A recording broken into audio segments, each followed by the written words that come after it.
Alright, and now we're on round 3 of Disney Villains War 2. Okay, the first fight is Jafar versus the Mad Doctor and the Shadow Blot.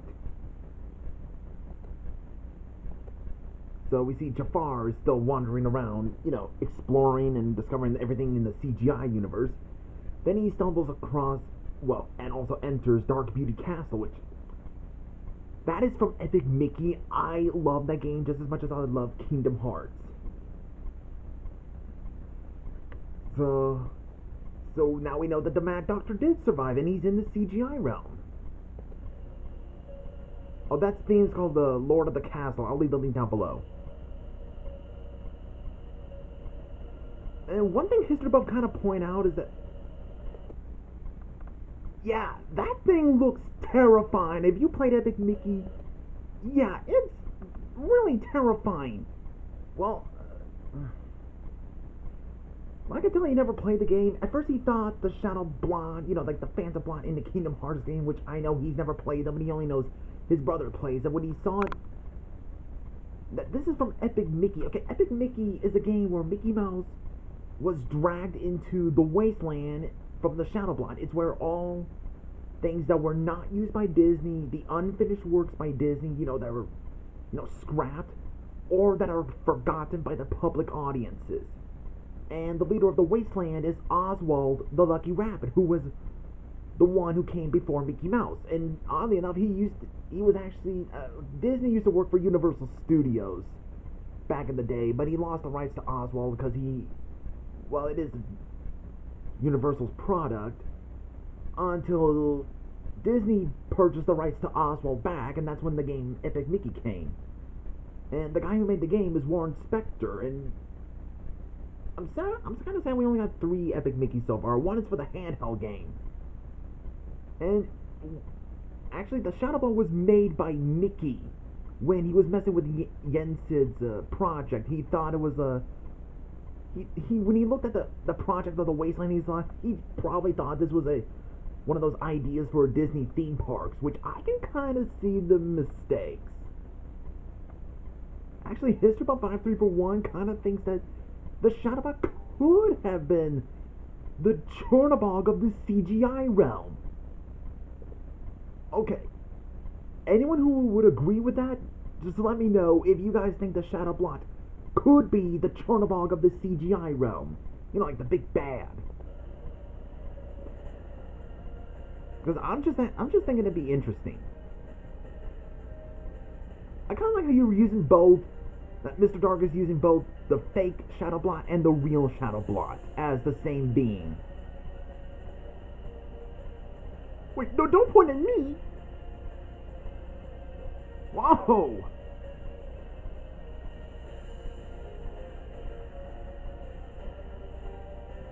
And Jafar has destroyed the Shadow Blot. Kinda wish it was still around more. Jafar wins, and now the Mad Doctor is switching loyalties to Jafar. Next fight, Maleficent and Riku versus Vexen. Well, the organization members are discussing that Maleficent has taken over Castle Oblivion. Zayax decides to send Vexen to bring it back in the name of the Organization 13. We see Maleficent talking to Riku, and then Vexen shows up. Actually, this fight is made by GA Villain, and I'm glad it's not just Riku versus Vexen, because that would have been unoriginal. But I like the changes he added in there, just to add Maleficent in there, and then add different scenes, use the scenes from the game, along with the different scenes from each game.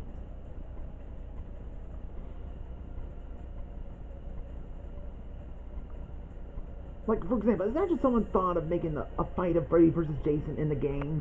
I mean, in the videos? But that would be unoriginal, because you can't just make fights that already exist. I'm just saying. And Maleficent and Riku wins, and I know that's a heart. That thing is definitely a heart. It's Kingdom Hearts' equivalent of souls. The Organization 13 do not have souls. They're not supposed to exist. And I'll leave Vincent Fetchler to explain the whole thing. I don't want to make this too long, so I'm going to leave it all up to him.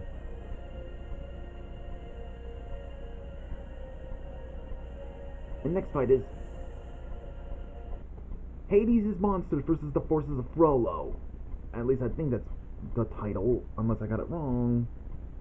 Frollo's men versus Hades' creatures, of course. I actually thought it makes sense. Hades, is a god of the underworld. Frollo is a very deeply Catholic judge, a corrupt political figure also. I would see Frollo wanted to fight against Hades because Frollo only believes, Catholics and Christians only believe in the one God and Jesus. Frollo would see Hades as one of Satan's servant, or in the Disney universe, probably Chernobog's servant. Not the devil, but the devil's servant. Because, Hades is technically a pagan god. And Frollo would feel threatened by Hades, and of course he would have to fight him, no matter if he's a god of the dead or not. A giant warthog! Actually, in the Greek mythology, this is one of the 12 tasks that Hercules has to do. Along with stealing the apples. That is. Not going into the whole detail. The huntsman slayed it. And then the other monsters are the wolf from Peter and the Wolf. And the Baxen who appeared at the end of the movie Winnie the Pooh. Along with this giant. Kind of looks like a Yeti, don't you think? A four-armed Yeti. Now all of Frollo's forces are going to attack. Those monsters, that is.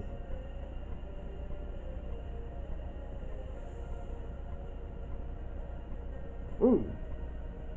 I kinda like the Baxen's reactions, like, oh, how cute your pajamas are. Woo! Whee! Come on, don't you think that's what the Baxen was thinking? I mean, you probably just cut off the blood scene of the wolf attacking the soldiers. They're like prison guards. It was like the lieutenant is not going out, going down that easily. Oh, and he killed the wolf. Frollo's men have won. Next fight, Pete and the Ice Titan. How did it get to the CGI realm when it died? Versus Axel, or as he's known, before being an organization member, Lee. Yeah, Pete returns to Castle Oblivion until Axel shows up.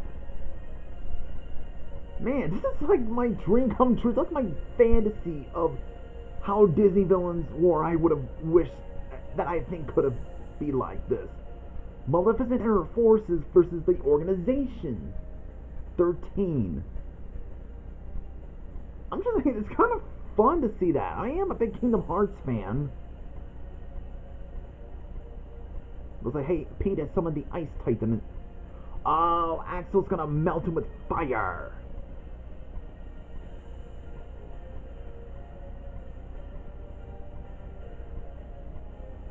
Oh? Well, I guess it's a tie. Now to the live-action universe. Davy Jones versus Dr. Facilier and Queen Nerissa. Facilier and Nerissa had snuck aboard the Flying Dutchman until he notices them. Like, oh my god, this guy is creepy! Yeah, this is how his reaction. I know this is Dr. Terminus, but this is just Facilier in this form. Which I can understand why you're only using just Disney.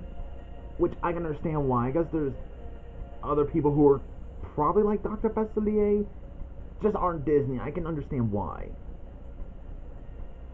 Also, Once Upon a Time does have Dr. Facilier, so maybe we can use that one. Just use the harpoon on him.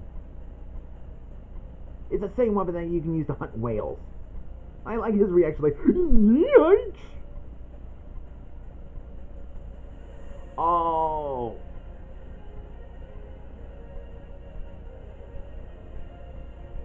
And Nerissa has stabbed Davy Jones's heart.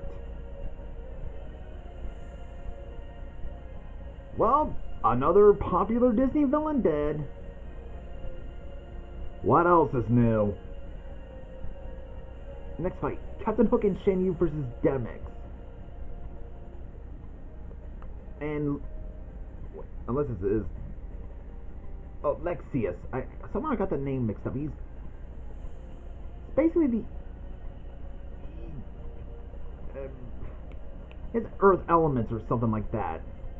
I didn't get to the part of the Riku story. Again, I'm still trying to beat Riku in Sora's story arc. Where after he defeated, completed Destiny Islands, that is. That guy is one strong as a bull. Or strong as a rock, a boulder or something. And Shenyu managed to defeat him. Makes you wonder how powerful are Disney villains anyway. I know they're probably like regular people and meh.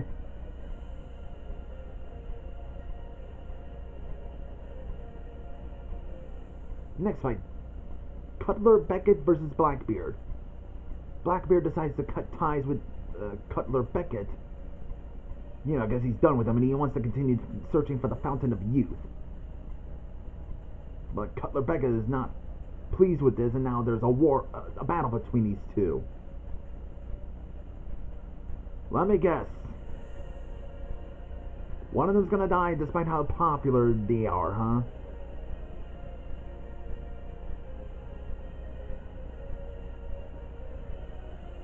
But of course, that's my question is, how did he get shits in tiny bottles? I thought you were going to go for that, but...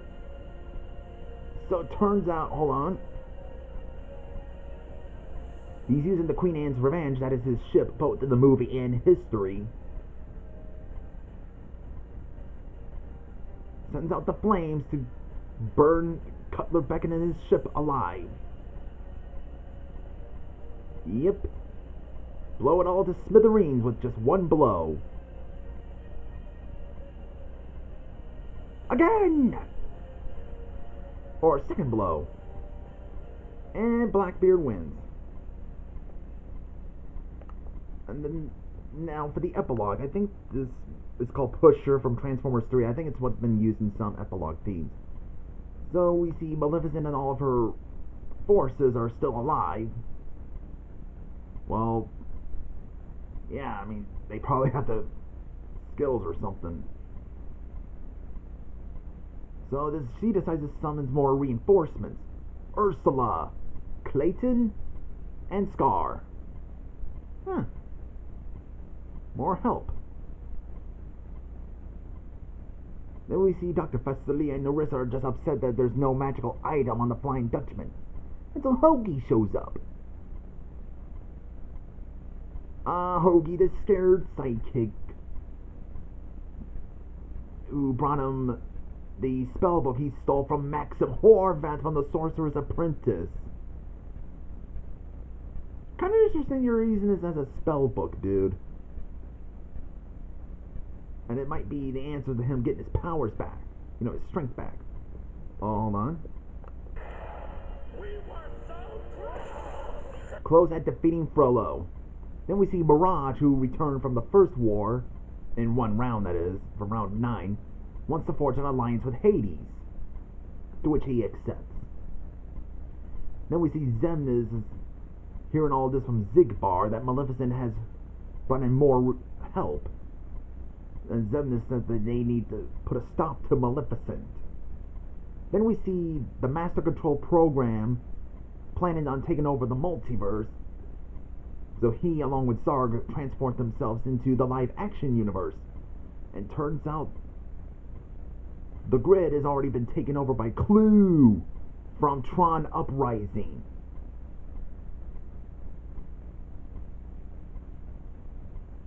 Then we see Xemnas beginning his master plan, gathering all the hearts to create the Kingdom Hearts. So that was Disney Villains War 2 Round 3, and pretty cool.